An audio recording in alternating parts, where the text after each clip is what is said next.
This is Jonathan Aguilar, fifth Pro Boxing Fans, joined by former three-weight world champion and talkSPORT pundit Duke Mckenzie, MBE. Duke, final one, Duke, next week. I'm sure you will stay up for Canelo against Crawford.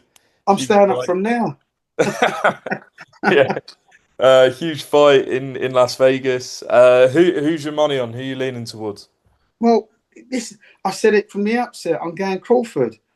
You know, as much as I like Canelo, but Canelo, over the years, when you look since he's been off the mad cow meat, right? You look at his last five fights. He's boxed ordinary fighters. And they're not in the same league. They're really not in the same league.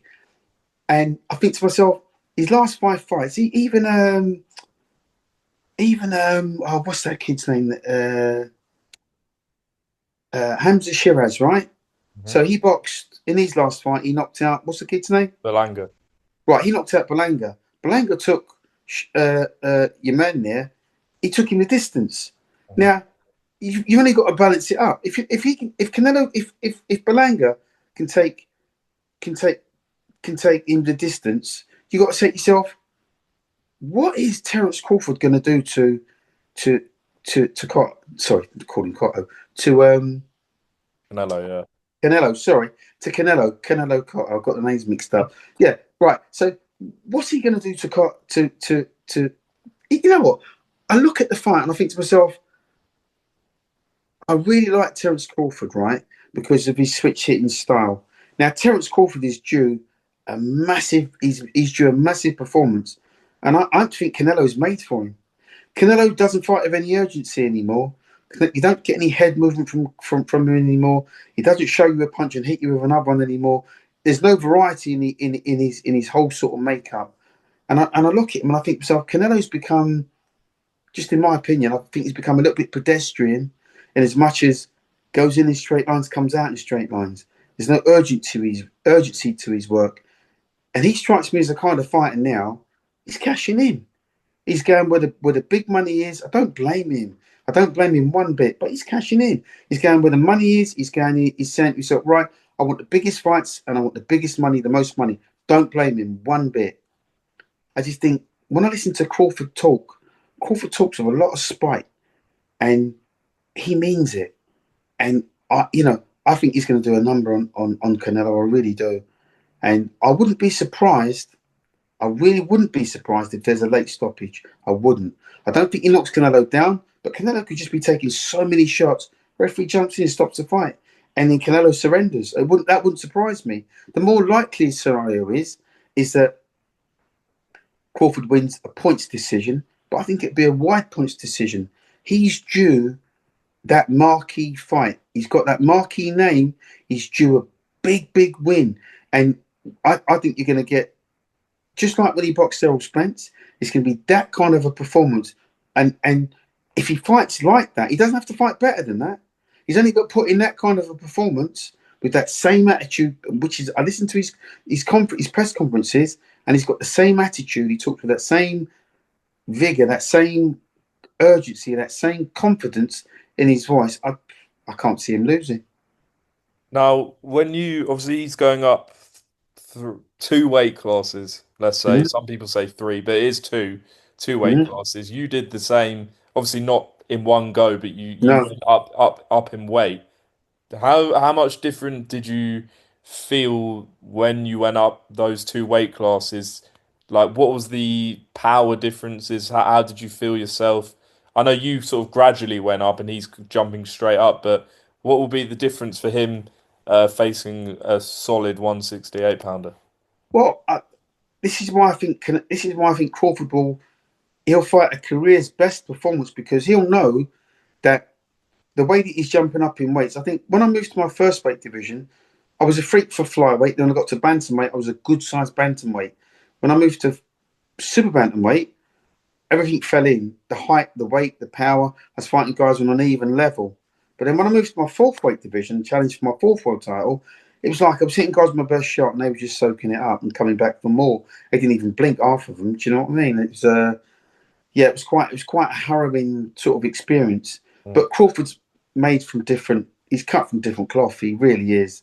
And listen. This fight will make him an all-time great because he's a two-time undisputed. Right now, I think when you win a world title, it's fantastic. It is.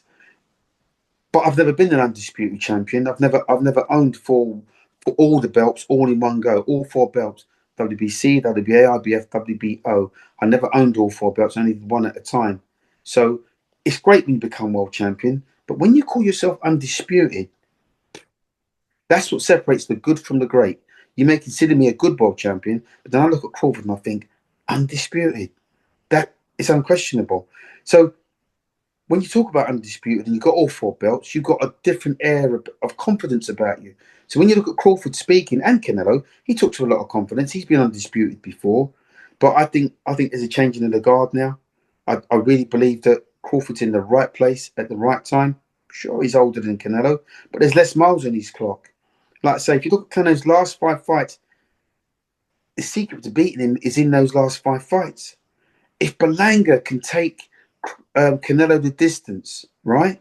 Crawford has to be considered at least 2 or 3 leagues up from Berlanga. Has to be, just in terms of pure class. Now, again, when you fight that switch hitter, and you don't know where they're coming from, you don't know where the shots are coming from. Crawford's at his most dangerous when he engages and he throws his combinations, and he generally ends the combination with a lovely, beautiful left or a right uppercut.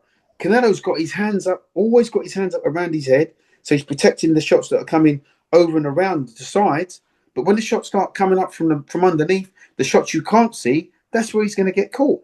And he's also the right size for a beautiful uppercut. I can see his head getting jarred back quite a considerable amount. I can see Crawford putting in an absolute boxing masterclass. Don't really think the weight is going to bother him too much because, like I say, we're talking about elite fighters. We're not talking about guys that are just ordinary world champions. We're talking about the elite, the best of the best. This is the best fight in world boxing. There isn't a weight division where you'd want to see these guys. Canelo, for my money, he's just on the slide now, and Crawford is in the right place for my money at the right time. So for me, Crawford wins. Can't wait. Like I say, I'm going to probably start from tonight. I think my brother's going to come down and watch the fight with me. So it's going to be great. And you know what? Anyway, I'm not going to be ringside, but I'm going to pretend that I'm ringside. I might even turn down the commentary and do a bit of my own commentary. Yeah, score it myself like that. Do you see what I mean? Well, But I'm going Crawford. yeah, How you going? uh, I keep changing my mind. I keep Why? changing my mind because I look at it and I think, yeah, like Canelo, like you say, he does look slower now. He does look.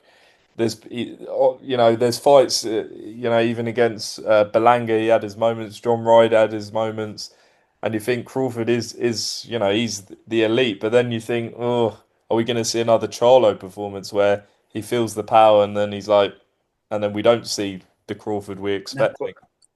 that's what I'm saying to you. Crawford's attitude is different to that of a Charlo.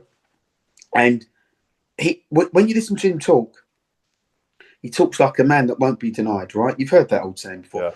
Yeah, I can't be beat. I won't be denied. I'm gonna win A, B, C, D. But the thing with Crawford, when he says that, you got to believe him because he's unbeaten. 41 fights, right? Is it 41 fights? 30, yeah. 30 KOs? That's no slouch. 30 KOs in 40 fights. He's no slouch. Like I say, and he's got the worst kind of style for Canelo to be fighting at this stage of his career. If we're talking about the Canelo that boxed Miguel Cotto, that Canelo, where there was head movement, where there was slipping shots, blocking shots, great footwork, we're not talking about that guy anymore. This is a Danny Jacobs, slower Danny Jacobs' performance as well. Jacobs. Yeah, Like I say, there's a whole host of good performances from Canelo previously. We ain't looking at that guy anymore. This guy's slower, more predictable, doesn't miss too much now, thinks he can block everything with his arms and his shoulders, and then throws 1 or 2 shots back at you. Nah, that's not gonna beat Crawford. And Crawford ain't about to lay down or swallow or give up. Nowhere in that fight. Crawford will go if he gets beat, which I sincerely doubt. He's going out on his shield. He's going down fighting. That's his mentality. So I don't think Canelo can live with that. Mm. It's going to be interesting. September 13th. Duke, always appreciate your time and enjoy the rest of your day, the rest of your week leading up to September 13th. Enjoy. You too, champ. Thanks for inviting me on again. I No look forward to problem. talking to you again, champ, and the rest of your fans. Take Appreciate care. it, Duke. All the best. Cheers. God bless, mate. Thank you.